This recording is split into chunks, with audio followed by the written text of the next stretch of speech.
One second. All right, now we're on. Yes. And today I have Teddy with me. I'm just going to call you Teddy, and then in a little bit, I'm just going to ask you to introduce yourself. I Yes. am, first of all, going to say to you, thank you so much for your service and all that you have done for our communities and our nation in the military. And, it's a pleasure to have you on. So many times, the military member who's retired, or even those who are still actively serving, have family members, community members, pastors, faith leaders who they just don't understand the military and therefore find it difficult to provide support for the military member and retiree. And so this approach is so that it gives you an opportunity to just talk a little bit about yourself and your story and give some insight into the military members' day and life and what some of those struggles or challenges might have looked like and really some of the ways that family members and community members can provide support. So again, thank you very much for coming on. And I'm just going to ask you to go ahead, tell us about, a little bit about yourself. Well, thank you. It's an honor to, you giving me this opportunity to, speak to my fellow veterans. My name is Venton Lamont. Originally from Jamaica. A lot of people call me Teddy. I've been using Teddy since I was a little boy coming up in Jamaica. It's one of those things where you get your real name and a pet name. So Teddy, and I mostly use Teddy because I think it's easier for people to remember Teddy than Venton. So Okay. anyway, yes, I've been again serving the U.S. Air Force for 24 years, and it was certainly honorable and a pleasure serving. It was a great career, and I would do it all over again. I mean, it was the best decision of my life when I decided day one that I was going to join the Air Force, and from day one I knew I was going to do 20 plus years because of the opportunity that were presented to me, um, telling me, after 20 years in the Air Force, I mean, in the military, you pretty much get a paycheck for the rest of your life. You get all these Yeah. medical and dental benefits for the rest of your life, and it's been a great ride. You know, I'm born and grew up in Jamaica, and since a little boy, I like playing with numbers. You know, graduated high school in Jamaica, started working for the Ministry of Health there, and after 3 years, I migrated to the United States and into Brooklyn, New York, and it, you know, stayed in New York there for a few months, worked on for Merrill Lynch. And I remember, one day a friend of mine, co-worker at Merrill Lynch, she decided we were going to go for lunch. When we came back from lunch, her supervisor was trying to find some paperwork on her desk, and we couldn't find the paperwork. And after about half an hour of searching, they couldn't find it, and they fired her right on the spot. And that kind of me thinking, is this the kind of environment I really want to work in? Somebody missing a paperwork and you get fired. So I walked down to 42nd Street in Manhattan and walked into the recruiter office. Didn't know anything about the military, nothing, zero. And all I know was I heard about the, Air Force. Obviously I heard about the Army and those things, but my cousin, I heard my aunt when I was in Jamaica talk about my cousin being in the Air Force. So I said, okay, Air Force is going to be. So I went in and I asked the recruiter, is the Air Force recruiter there? And they told me, no, Air Force recruiter gone for lunch and he won't be back for 3 hours. And the Army was saying, hey, come talk to me. And I'm like, no, it's okay, I can't wait. Marines say, come, Navy. They all called me and I said, no, I'll just wait. After 30 minutes, the Air Force recruiter walked in and I told him I'm ready to join the Air Force, and he told me, when can I leave? And I told him tomorrow. And he was like, what? What kind of crime you commit in New York? And I'm like, no crime. It was just one of those time in my life when, I wanted to work. I wanted to work, and I really, military, I wasn't even thinking about the this safety that you're going to be in war, or people shooting at you, or you shooting at people. It wasn't anything like that. I feel like I was joining the military to get paid. I want money. And anyway, I joined the military, and when the recruiter said, after 20 years, you can get a paycheck for the rest of your life and the benefits, I'm like, where do I sign? And from day one, like I said, I knew I wanted to do 20 years. And don't get me wrong, 24 years, after 24 years, it wasn't 24 years of all roses. It were challenges, ups and downs, good and bad. You name it, I've seen it. And, but after 24 years, I can say, thank God that I came out in one piece, because I've seen so many people join the military and, just not the same, and I think I feel I'm not the same. I know I changed, but I think I changed for the better and not for the worse. So thank God for that. And, you know, um, again, I wouldn't regret it. And, I would again do it all over again. Now, after 24 years, I've been on several deployments, and, those are early challenging times. You go to these austere locations, and, you try to be vigilant and try to keep yourself safe. And at the same time, you have I've been married now for, this year will be 35 years, and it's been Wow, a long, congratulations. yes, thank you very much. It's been, I knew my wife Sharon, and we have two girls, Samantha and Selena. They're grown now. One is a registered nurse, going for her nurse practitioner. She'll have that next year. And my other one, Samantha, she already completed her master's degree, and doing her thing. She's a project manager in an accounting firm.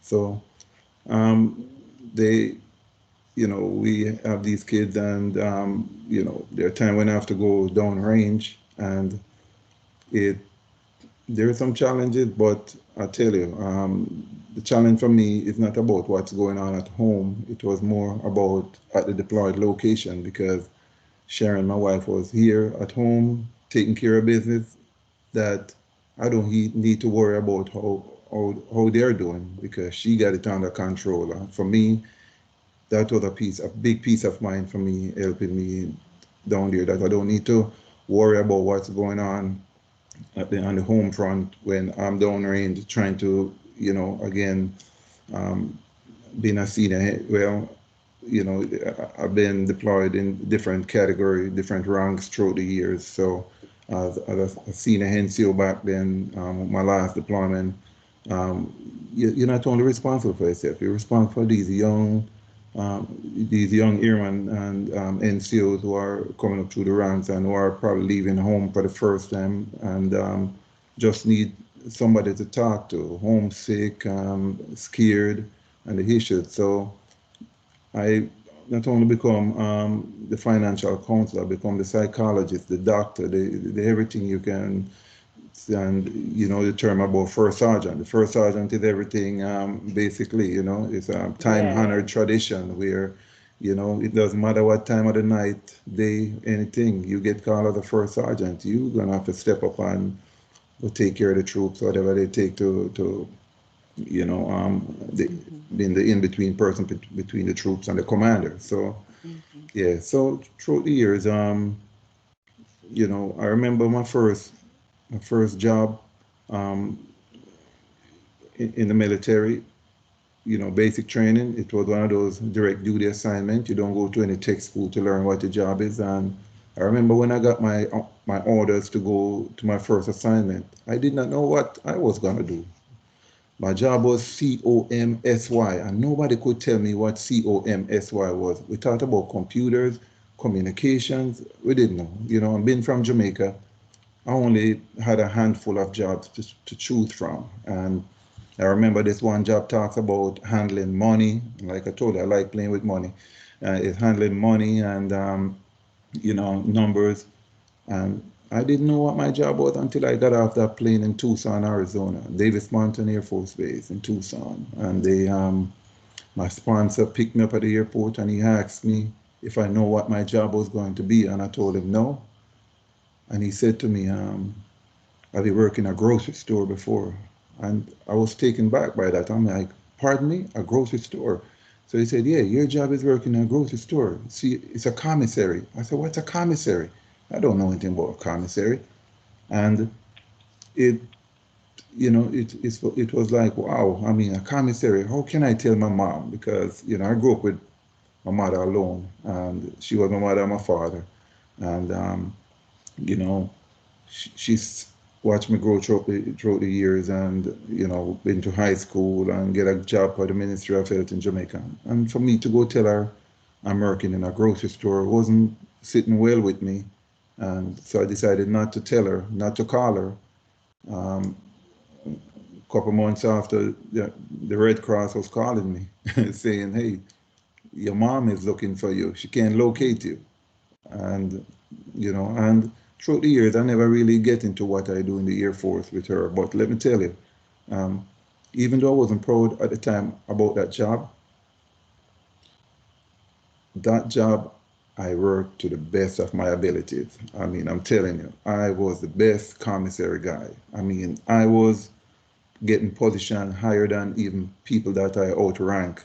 As a young airman in the Air Force, I was almost supervising NCOs and get the most the best position because again I believe whatever hand you've been dealt and whatever job you've been given, you need to do it to the best of your ability. It doesn't matter what it is. It might not be important to you or prestige, but to the Air Force or whoever you work for, it's what they look forward to. That it's important to the mission, and it was truly important to the mission. And I was fortunate that I came in the military, like I said, from E1, young airman basic, to when I retired for 24 years as a chief master sergeant, the highest enlisted rank, 1%. 1%. 1% of the enlisted force. Congratulations. Yes, thank you very much. Thank you Not a very lot much. of people achieve that. No, no, not a lot. Only 1% in the total military to include the Army, Navy, Yes. Marine, the whole work, you know. So, um, but I attained that rank there, and it through hard work, not only in the home front, but at the deployed location. I've been to, like I said, deployed location, and after 6 months, you come back home. You're trying to see how you can reintegrate into society. After you've been gone 6 months, so many things change. The kids grown, they're 6 months older than when you left, and you know the wife going through, or your spouse been through all the changes after 6 months, trying to run the show while you're gone, and it's definitely not easy. It takes support. I couldn't attain my rank without the support and the help of my family. Period.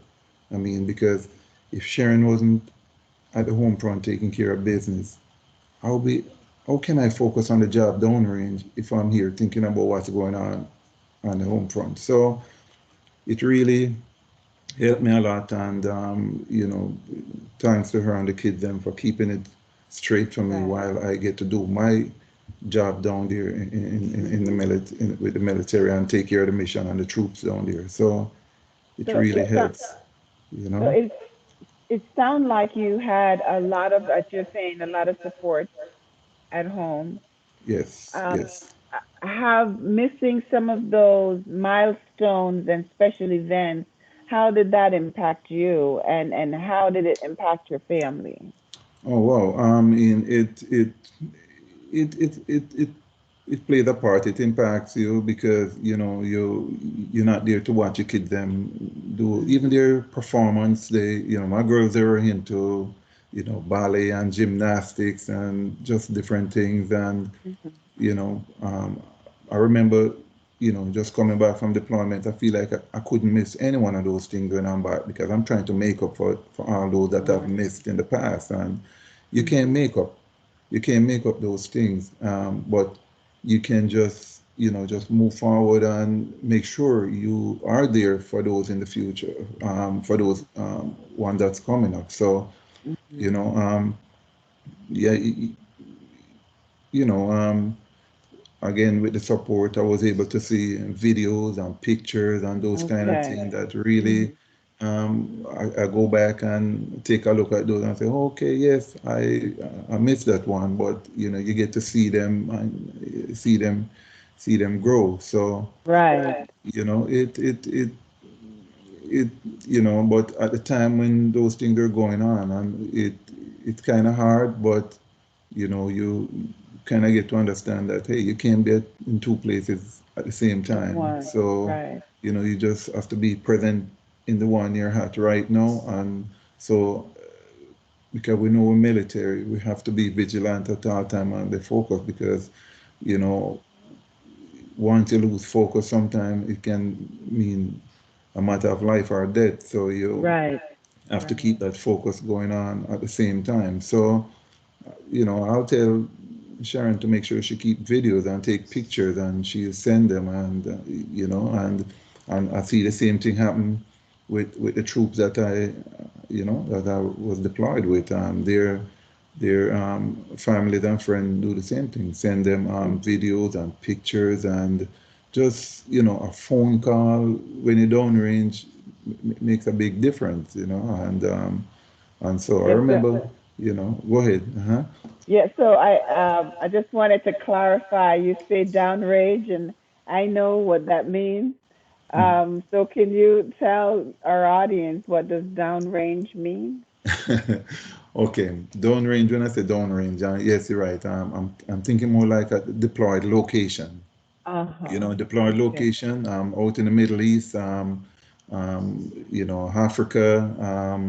in Europe. There are places in Europe, and that might seem calm, but it's not as calm. Same thing. I've been places in Africa and over in the Middle East, and you go from not only bare base. When I say bare base, a base where there's nothing on it, just a piece of land that you're gonna have to go set up a tents, and Mm-hmm.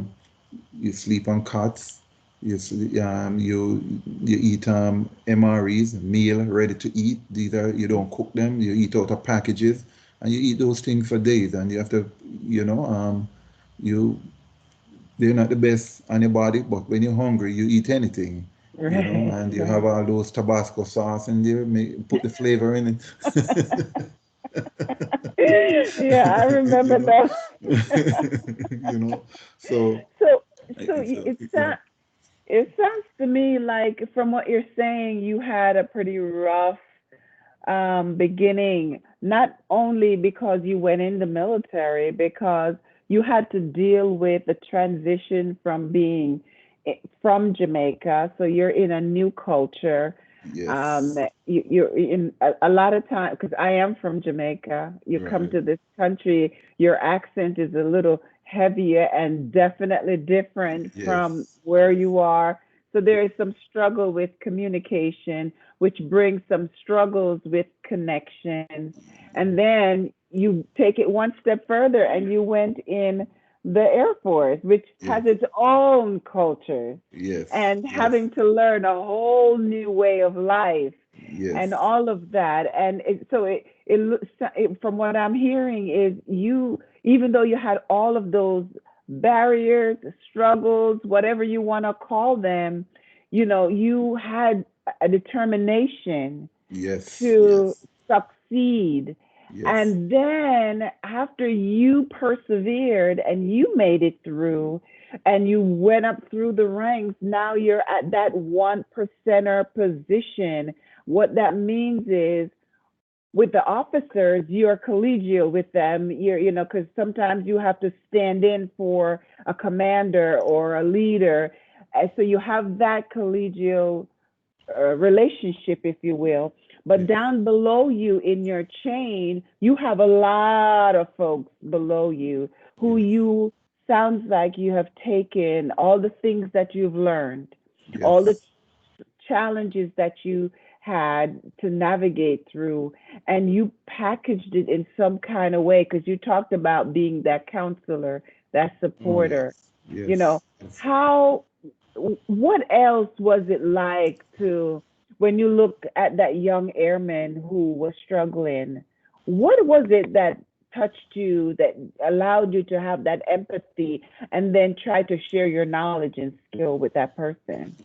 Yes, and looking at that young airman, I bring back again of empathy because I've been again, like I told you, I came up through the rank. I was a young airman in the Air Force, coming up straight through the ranks, and I know from the E1 all the way up through the ranks. So I know when you're young and join the military, you miss home. I mean, we're talking about teenagers that's just getting out of high school, join the military, Uh-huh. never been away from home, and never been away from their parents.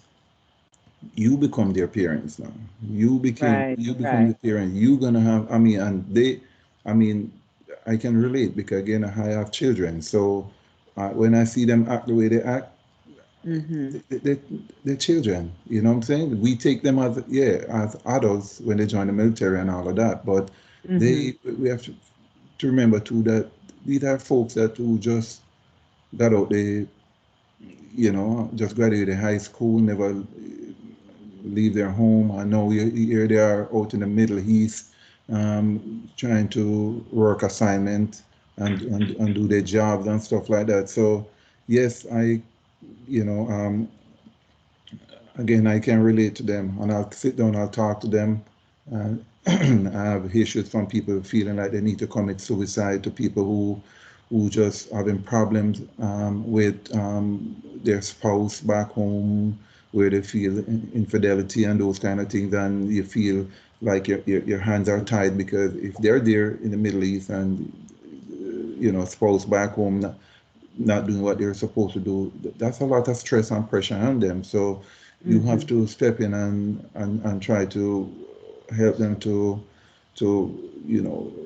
reason the situation out and make sense of what's going on and those kind of things. So and I'm not saying and there are times when it's above my pay grade and above my abilities to help them, and that's when I refer to them to either to a chaplain or to medical mental health in people to try and help out those kind of situations. People are trained and who are expert in their field to handle those kind of Mhm. situations. So I don't try to overdo my capabilities. I know what my capabilities are and know what my limitations are, and definitely, not trying to overstep that. But going back to what you're saying about moving from Jamaica and then yes, I agree. My accent was still crazy hard. So when I was in basic training, I mean, just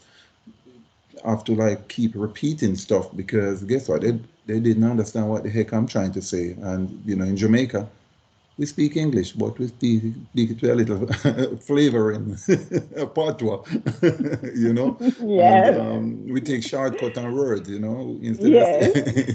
so it was a little difficult. But as the years goes by, I was able to work it and tone it down. So and you make it so people can try and understand what I'm trying to say. But no, it was challenges. Now after 20 plus years, I could do 30 years in the military, but decided that you know it's- I mean, after 30 years, sometimes it can be a little challenging when it comes to age Yes. discrimination, getting jobs and stuff like that. So I feel like for me, when I decided to get out, it was just the right time because I didn't want to do 30 years and, feel like people going to feel I'm over the hill and can't get a job. So I get out when I'm in my 40s and, trying to, I didn't want to do what, I mean, I did many different, my job in the military was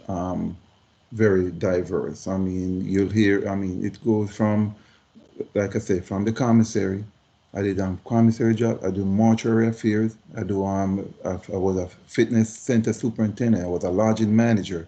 I was a dining facility superintendent, and I was a and oversee all Wow. these operations. I was curry field manager. I sat on boards to for promoting E9s, looking at reading people packages and determine if they are fit for them to take The it to be a rank. scene and be a Okay. 1%. So I sat on those kind of Mhm. boards. I sat on annual boards for people to 12 outstanding airmen of the year.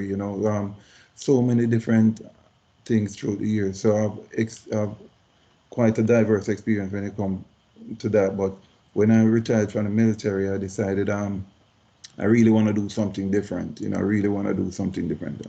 Mhm. Um, and my good friend name is Dawood Shillingford. He's the one who actually steered me into becoming a contracting officer, contract specialist, and and it's been what 11 years now, and I retire. I'm what we call a procurement analyst for the Air Force contracting at the Pentagon, and that's what I'm doing now. And I'm proud to be a contracted guy, and it it like I mentioned to you, I like playing with numbers. So when I was a contracting officer, you're negotiating contracts, you're crunching numbers, you're doing your cost analysis, and if the contractor proposing, your government estimate, those kind of things. So it Right. was right up my alley with what I Ali. really want to do, you So know? it sounds like, my goodness, you went all the way Uh, around all the way and then around. and came back to your Yes, numbers game. yes, yes, yes, The military um is good for that. It's good for, you have a primary, for the Air Force we call it ASSC, your right. primary job, and then you have additional duties. Yes, And yes, even in your primary job, first of all, there is no job too small. Even if you're sitting at the top sometimes, right. I was speaking with someone yesterday in an interview, and she's a chief, and she talked about, one of her airmen was preparing a project and was struggling at the last minute because there was something going on with either the table that she needed or something like that. And she said that she got down on her knees and got down under the table and was trying to repair and fix it so that the airmen could successfully carry out her presentation or project or whatever it is that Right. she was working on. And it's the same thing that I'm hearing from you, that Yeah. sometimes by default, coming Yeah. from Jamaica, Yeah. and one might think, okay, maybe, some people say you have bad luck, you got this, you know, job that not a whole lot of people might want. Yeah. But what I'm hearing is that you invested in that job. You put Oh all your yes. everything into it, and what that says, from my perspective, in terms of your character, is that you're a person who likes to excel and, work from a position of excellence. And Yes. so it didn't matter. And you took that particular perspective, but you modeled it in your support for the younger airmen and every job that you had. And all of that seems to have prepared you for that numbers position that you wanted in the first place. Would you Right. say that?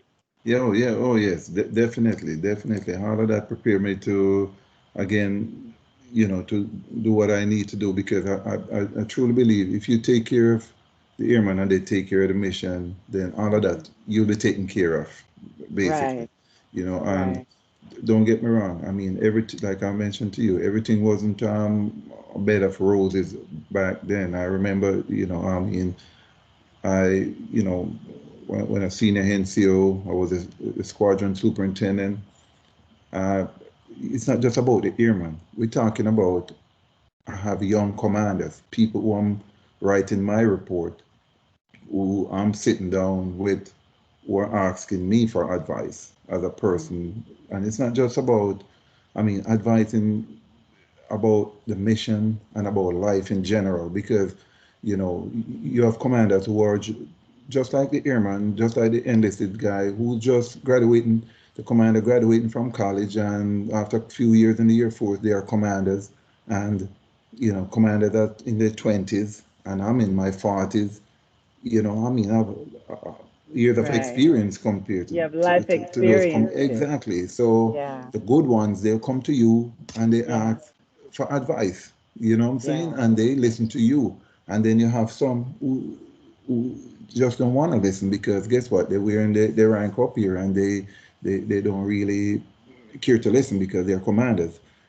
Hmm. And but the good ones are the ones who listen, because sometimes when I say the enlisted folks, can bring so much insight into issues and Right. problems way before the commander even realized it, that you can get those things resolved way before it Right. become an issue. So it's not And only that, just young airmen, but commanders as well, and officers who are not commanders, who are assigned to the unit, that you actually, because there are quite a few of them. One recently, send me an email thanking me because he just made a full bird colonel, oh, and because I remember when he was just a first lieutenant, and he was, I mean, we were working together, and I was a senior master sergeant, and I was advising him on what to do right. throughout his rank, and we've been into deployed location where, he's leaning on me for leadership, and Yes. I was able to provide that to him and the troops, and but That, he, so that, it goes all around, yes. That's a beautiful relationship. I Yes, know yes, that it exists outside of the military, but when you see it in action in the military, where the rank is set aside for the mission, and it doesn't matter if you're their superior, or you're someone who you're subordinate, and you recognize the gifts or the talent or the knowledge, yeah, you glean from it, you learn from it, and you collaborate, really. yes, I exactly. like the term synergy. Synergy is 1 plus 1 equals 3. You Yes, put two ideas I together, agree with and that. before you, yes, Yeah, before you know it, you come up with something brand new. yeah, And it's a beautiful thing when you see it work. Now, when you were getting ready for retirement, um, there are a lot of things that happens in that transition. How did you yes. feel about retirement? And then I just want to ask you in closing to, give some advice. I know you were doing it all along for that retiree that might be struggling. Yeah, yeah. As I get closer to retirement, like I mentioned to you, I really didn't want to go, 30 years and not feel like I'm marketable enough. So I want to be able to get out of the military, because I know um, what the military was going to pay me for retirement was not going to be enough you know, for me to live comfortable. So I know I need to go back to work. So I Mm-hmm. started preparing myself, but I prepare myself from day one in the military. And when I'm not in the Air Force, we do a lot of studying for promotion testing. So and those times when I'm not studying for promotion testing, I'm going to school. I'm take a class Mm-hmm. here, I take a class there. Um, right here at the back here, University of Maryland, University College is my one of my first, that's my bachelor degree, and it's bachelor degree in accounting, and it's a degree in accounting because that is something I wanted to do from day one, playing with numbers. And even though I was working in a grocery store, I was Mm-hmm. stocking shelves. I was stocking produce, orange, bananas, you name it. I work on the crew at night to pull the stuff from the warehouse to stock the shelves. I do everything you possibly can think about. I run commissary. The last one was the Ramstein commissary in Germany. I was the assistant store manager there, and that was my last time working in the commissary there. But Mhm. what I'm saying is, as I get closer to retirement, I've been preparing school-wise, trying to get certification, those kind of things, and preparing a good resume. You can get online and look because a lot of our jobs in the military, a lot of them is out in the civilian world. The language is a little different, but you can really work with the language and to work your resume to Mhm. to say those kind of things. So Mhm. and there are people out there who can assist those guys getting out the military to write their resume and stuff like that. Mhm. Not only that, when I was getting out too, through the years, I make sure my if something on my body hurt, I go to the doctor, get it in my medical record because a lot of the things that we do in the military is service related, whether injuries or stuff. Because if you weren't in the military, then that probably wouldn't happen to you. So Mhm. I set up my pretty much to make sure when I apply to the VA for disability, I get what's coming to me, what I deserve. So that's the other thing that people need to be doing to prepare themselves. And if you were, Mhm. if anytime you hurt while in the military and it's in your record, you could definitely have the VA take a look to see if you're entitled to some sort of disability or something like that. But I try to just like, you know, again, prepare myself school wise. Mhm. I started going to school. Um, Now I'm completely done. Have two master's degree, a bachelor's degree, three associate. Do have too many degrees right now? I'm overqualified for my position. They underpay me, but it's okay. Yeah, so you know, um w- I'm so done. as I mentioned, this has been a wonderful conversation, and I mentioned that I'm coming from the position or the perspective of faith and caring Yes. for the heart, soul, and minds of individuals. And so, from your perspective, what are a few things that you think that someone could pray for someone about? Okay. I not just downrange or when I'm on the home front. I pretty much pray every night. Again, for first of all, thanking the Lord for His blessing because I tell you, without His blessing, I mean, nothing would be possible. So, um, I pray a lot. I again just advise people to get support in terms of friends and family, and so don't feel like no man is an island. Don't feel like you're out there by yourself. I mean, Mhm. no man is an island. You got to have some friends. You got to have some family relatives out there, people who you serve with throughout the military. Call them up, pick up the phone, email them, text them, find out how they're doing because you never know, they can help you to networking on to different people that they know, and Mhm. don't be Right. afraid to tell people how you're thinking or what you're feeling because they Mhm. won't know unless you tell them. Somebody won't know if you're hurting unless if you're hurting, mentally or spiritually or whatever, unless you Mhm. really tell them. So be prepared Right. to talk to somebody if you're not feeling good. So just Mhm. knowing that there are people out there that are willing and I'm hoping and ready to help you. You just have to come forward sometimes, and a lot of people don't want to do that, you know. But Right.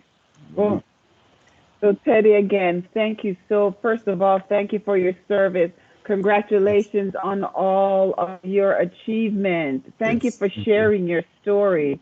This Yes, yes, applies even in the civilian sector, regardless of where people are, understanding that coming yes, in, applying yourself, going to school, look for opportunities to yes, grow, and then be sure to turn around and reach back and help someone and support someone along the way. So thank you for Yes. all that you have done. And again, I look forward to following up with you at some Yes. point. I'll be sending out the link to the Yes. broadcast for Veterans Day after the producers have packaged the products and put them there. I'll send them out to you so that you can invite family or friends to look at it. It'll be on our website, A Word with the Lord Ministries.com. We have a Facebook page. We also have a YouTube channel, and I know that they'll be streaming these events and these talks, and they've been so valuable. And again, I thank you very much. Yeah. Thanks, Jennifer. Take Appreciate the care. opportunity. Take care now. Yes, you All take right. care. Yes. Bye-bye. Okay. Mhm.